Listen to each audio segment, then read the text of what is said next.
વાગરા તાલુકામાં કેમિકલ માફિયાની ઘોર બેદરકારીનો ચોંકાવનારો કિસ્સો સામે આવ્યો છે।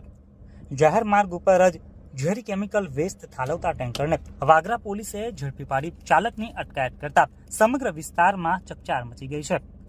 વાગરાના HP પેટ્રોલ પંપથી જીબી ચોકડી વચ્ચે પસાર થઈ રહેલા ટેન્કર નંબર GJ18BV 6699માંથી અત્યંત તીવ્ર વાસ ધરાવતું કેમિકલયુક્ત પ્રવાહી રોડ ઉપર જ દોડાઈ રહ્યું હતું, જેના કારણે વાહન ચાલકો અને રાહદારીઓના જીવ જોખમમાં મુકાયા હતા। પોલીસ તપાસ દરમિયાન ટેન્કરના પાછળના ભાગે આવેલો વાલ્વ ખુલ્લો હોવાનું સામે આવ્યું હતું।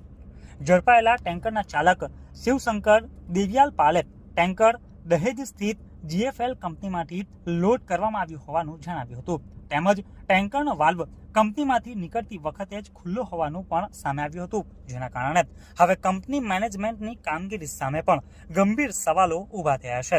હાલ પોલીસે ગુનો નોંધી આગળની વધુ તપાસ હાથ ધરી છે।